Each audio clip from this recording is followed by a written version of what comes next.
Amados irmãos, a paz do Senhor.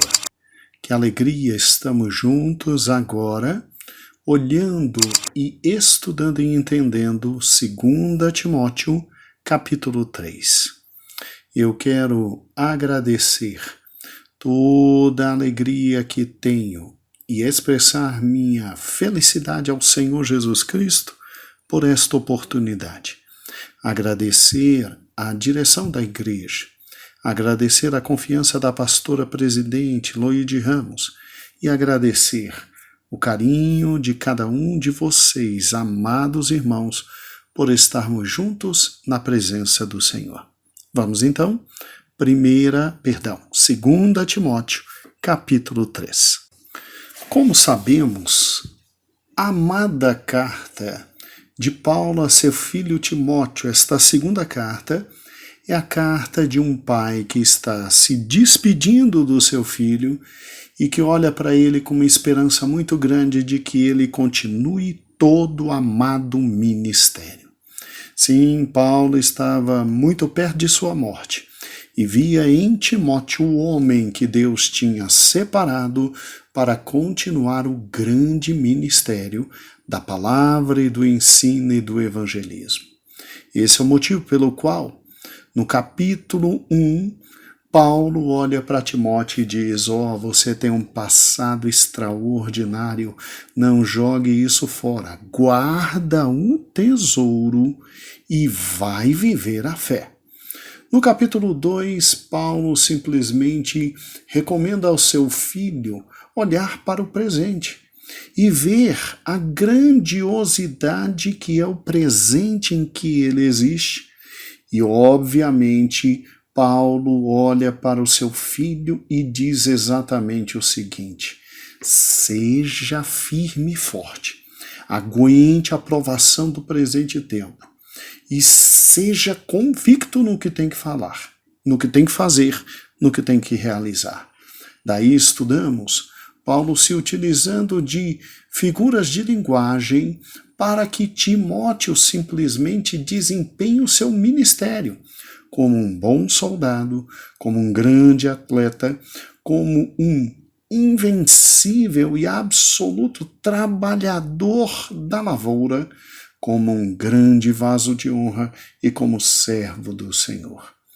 Então, no capítulo 1, Paulo olha para o passado. No capítulo 2, Paulo olha para o presente. E no capítulo 3, Paulo olha para o futuro. E quando Paulo olha para o futuro, ele simplesmente descortina à frente de Timóteo tempos dificílimos e tempos problemáticos. Não é à toa que 2 Timóteo capítulo 3 começa dizendo exatamente assim: sabe, porém, isto, que nos últimos dias sobrevirão tempos trabalhosos, mas trabalhosos mesmo, dificílimos. Quando você pega a NVI, a Nova Versão Internacional, o texto chega a ser bem mais preocupante, porque a Nova Versão Internacional diz assim: saiba disto, nos últimos dias sobrevirão homens e tempos terríveis.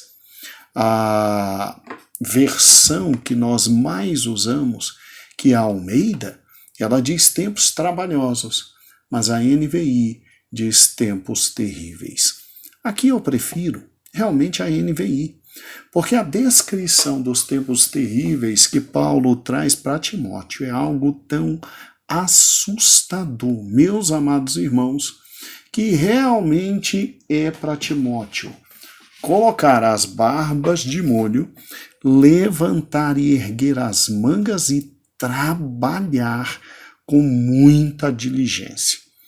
Então, quando você olha para o capítulo 3, você tem o apóstolo Paulo numa certeza absoluta de sua morte e desvendando para o seu filho que vinha à frente e dando ao seu filho conselhos que são fundamentais para a vida cristã. Ou seja, a ênfase deste capítulo, amados irmãos, é sobre o conhecimento e a responsabilidade de fenômenos futuros que Paulo ia descortinar para nosso amado irmão Timóteo. Paulo então informa a Timóteo de como serão os últimos dias e em seguida o instrui como proceder como grande pastor que ficará no próprio lugar de Paulo a cuidar da igreja. Amados irmãos, eu quando li este capítulo pela primeira vez, eu creio que tinha meus 13 a 14 anos, porque antes disso eu gostava muito do Velho Testamento e confesso aos irmãos que o Novo Testamento eu ia até Gênesis, Êxodo, Gênesis, meu Pai eterno, me perdoe. O Novo Testamento eu ia até Mateus, Marcos, Lucas e João. E aí parava e voltava para o Velho Testamento. Sempre gostei muito do Velho Testamento. Então, creio que aos 13 ou 14 anos eu li pela primeira vez a carta de 2 Timóteo, e ao chegar no capítulo 3 eu fiquei assustado, porque ao ler o capítulo 3, você vê simplesmente Paulo descrevendo os nossos dias. Os nossos dias. Então, se tem alguém que tem que ler com calma, e entender com calma, e discernir com muita calma o capítulo 3, somos nós, membros da Igreja do Senhor, que vivemos exatamente hoje, dia 15 de novembro de 2019. É incrível como Paulo, tendo escrito esta carta 2000 anos atrás, ela simplesmente parece estar sendo escrita com os olhos de hoje. Mas isso só é possível em razão do Espírito Santo. Paulo foi instrumento de Cristo. Paulo não teve somente um discernimento de como seriam difíceis, e como está na NVI, terríveis os dias futuros. O próprio Senhor o abriu o entendimento de tudo que viria, para que ele falasse com seu filho Timóteo, e uma vez entendendo Timóteo esses tempos, pudesse saber perfeitamente como se colocar diante dos desafios desse tempo e como dirigir a igreja. Amados irmãos, é Paulo falando conosco e dizendo: os tempos terríveis estão para chegar. E o que é interessante é que Paulo faz questão de simplesmente avisar de forma correta a nós. Como grande piloto que Deus o colocou deste maravilhoso avião que é o Evangelho e a sua igreja, Paulo, como piloto certeiro do que estava vindo pela frente, ele nos diz: senhores passageiros, a tempestade se aproxima. Em breve passaremos por uma grande turbulência. Então, aperte os cintos. Confie no grande Senhor que está à frente de toda a sua igreja. E confie, obviamente, nos seus amados homens que ele deixou como pilotos auxiliares.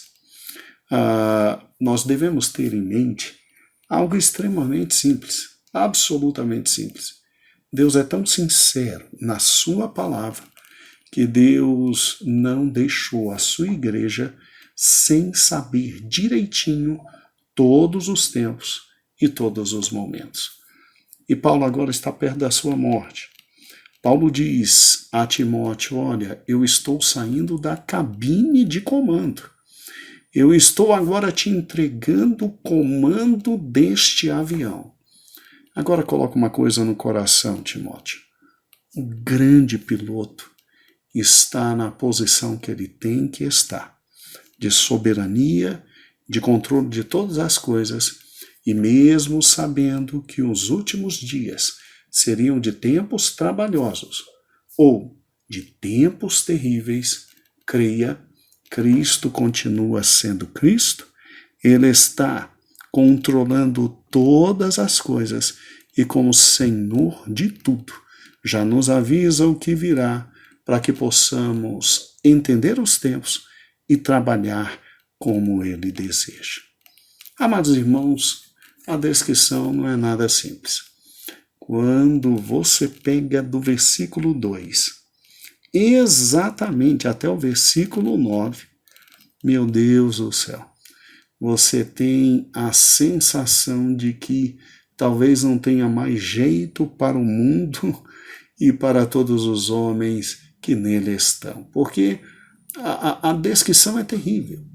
A descrição é simples, direta e objetiva. Serão homens desta época, seres egoístas, avarentos, presunçosos, arrogantes, blasfemos, desobedientes aos pais, ingratos, ímpios, sem amor pela própria família, sem afeto natural, irreconciliáveis. E o pior, caluniadores, sem domínio próprio, absolutamente cruéis e inimigos do bem. Aí, quando você pensa que Paulo vai terminar a descrição, a coisa piora. Traidores, precipitados, ou seja, obstinados, orgulhosos, ou seja, soberbos, mais amante dos prazeres do que amigos de Deus, tendo aparência de piedade, mas negando o seu poder. Afasta-te também destes. Ou seja, Paulo descreve os homens que simplesmente seriam referência no final dos tempos e que viriam e trariam em razão de sua existência tempos extremamente difíceis, e o conselho de Paulo é: foge deles, não queira com eles estar, não queira vida com eles, não queira compartilhar sua existência com eles, foge deles. Se nós pararmos e pensarmos, Paulo não está brincando. Paulo não está brincando. A expressão foge deles significa que um cristão fiel não deve ter relacionamento, não deve ter comunhão com pessoas descritas por Paulo nesta seção.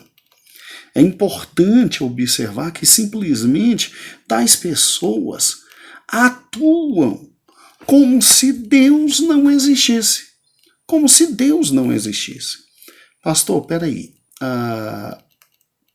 Mas como é que a gente vai viver se, olhando por um lado e para o outro, simplesmente a gente vê só homens amantes de si mesmo, ou seja, egoístas, avarentos, ou seja, mão de vaca, amantes do dinheiro, arrogantes, ou seja, presunçosos, blasfemos, aqueles que olham para o céu e simplesmente criticam e xingam todas as autoridades espirituais, desobedientes a pais, ingratos, quer dizer, não tem referência de autoridade e submissão, homens que são simplesmente seres que não conseguem agradecer a ninguém, ingratos, ímpios, sem amor pela própria família, ou seja, sem afeto natural, caluniadores, sem domínio próprio, cruéis, inimigos do bem, ou seja, sem amor para com o que é certo. E o pior, traíras, traidores, soberbos e amantes dos prazeres, querendo distância de Deus. Como é que a gente vai viver se o mundo está cheio desse tipo de gente? Entenda que quando Paulo diz se afasta desses, Paulo não está dizendo para a gente não pregar o evangelho a estes. Só existe uma forma desses homens se voltarem para Deus. E que forma são essas? A única forma que eles têm de se voltar para Deus é a pregação do Evangelho. O que Paulo aqui está dizendo a Timóteo é o seguinte: esse vai ser o tipo de gente característica do final dos tempos. E, obviamente, o tipo de gente que a gente tem hoje todos os dias. E o que Paulo está dizendo é: foge deles no seguinte sentido: não mantém com eles relação de proximidade.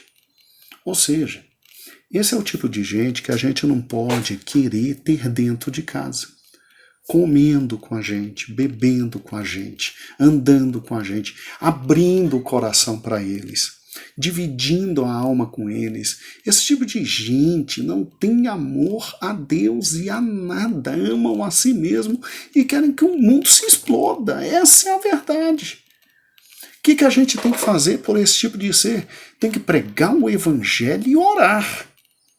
Quando Paulo diz, foge deles, Paulo diz, eu não quero que você tenha intimidade com esse tipo de gente. E o que me assusta é exatamente isso. Por incrível que pareça, a Igreja do Senhor, ela tem se aproximado tanto desse tipo de gente, É incrível como esta semana nós estávamos sentados e refletindo sobre essa palavra, pensando na palavra de Deus. É óbvio que Paulo aqui não está dizendo para a gente entregar esse povo ao diabo e pedir para que ele vá para o inferno. Não, de maneira alguma. Em João 3,16 diz, porque Deus amou o mundo de tal maneira que deu seu Filho unigênito para que todo aquele que nele crê não pereça, mas tenha a vida eterna. Só que o mesmo Deus que levantou o apóstolo João para em João dizer que Deus amou foi o mundo inteiro e aquele que crê em Jesus, todo aquele que crê tem a vida eterna. É lógico que esses homens estão andando em pecado, estão cegos, estão caminhando para o inferno. Só que Deus também levanta o apóstolo Paulo para dizer exatamente o seguinte: como é que eles vão crer se não ouvirem a palavra? Como é que vão crer se não ouvirem a palavra? Então, não há contradição na Bíblia. Paulo aqui não está mandando a gente sair do mundo, porque o próprio Cristo disse que não era para a gente sair do mundo. Ele, na sua oração sacerdotal, ele diz assim: Pai, eu peço que tu os livre do mal. Não é para tirar do mundo, é para livrar do mal. Até porque em Mateus nós somos sal da terra e luz do mundo. Agora, então o que Paulo está querendo dizer aqui? Paulo, depois de descrever esse tipo de gente, que não merece mais considerações, ele disse, foge, mas não no sentido de pregar o Evangelho e orar por esses que são egoístas, avarentos, presunçosos, arrogantes, blasfemos, que simplesmente têm a capacidade de gritar com pai, xingar mães, que simplesmente têm a capacidade de olhar para pai, para mãe e dizer, você nunca fez nada por mim. Que o auge da ingratidão é pegar teu pai e a tua mãe e botar no asilo. É uma verdade. É o auge da ingratidão.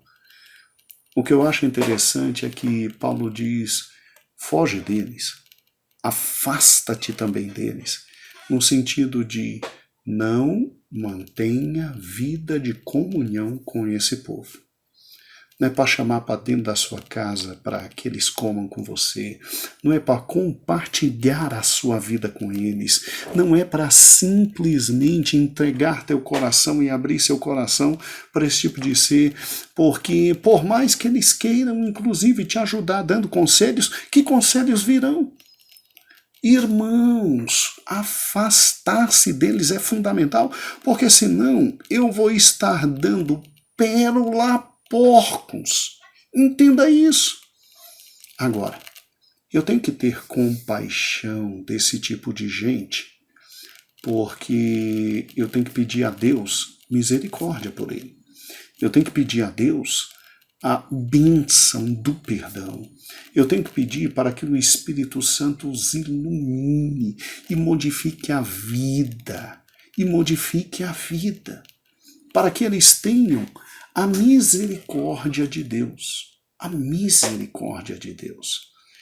E venhamos e convenhamos, se Deus teve misericórdia de mim e de ti, não pode ter misericórdia desses homens? Agora lembre-se, afasta-te deles, mas preserve esse afastamento numa distância não tão grande a ponto de você poder pregar o Evangelho para eles. E lembre-se, o Evangelho é o poder de Deus para a salvação de todo aquele que nele crê. Agora, uma coisa é pregar o Evangelho. Uma coisa é dizer que Jesus é misericordioso. Outra coisa é compartilhar a tua vida com esse tipo de gente. Bota uma coisa na cabeça. Não se dá pérola a porcos. Então, já que nos últimos dias viriam dias dificílimos, porque os homens desta época seriam egoístas, avarentos, presunçosos, arrogantes, blasfemos, desobedientes à paz, ingratos, ímpios, sem amor à família, irreconciliáveis, caluniadores, sem domínio próprio, cruéis, inimigos do bem, traidores, precipitados, soberbos, mais amantes dos prazeres do que do amigo de Deus.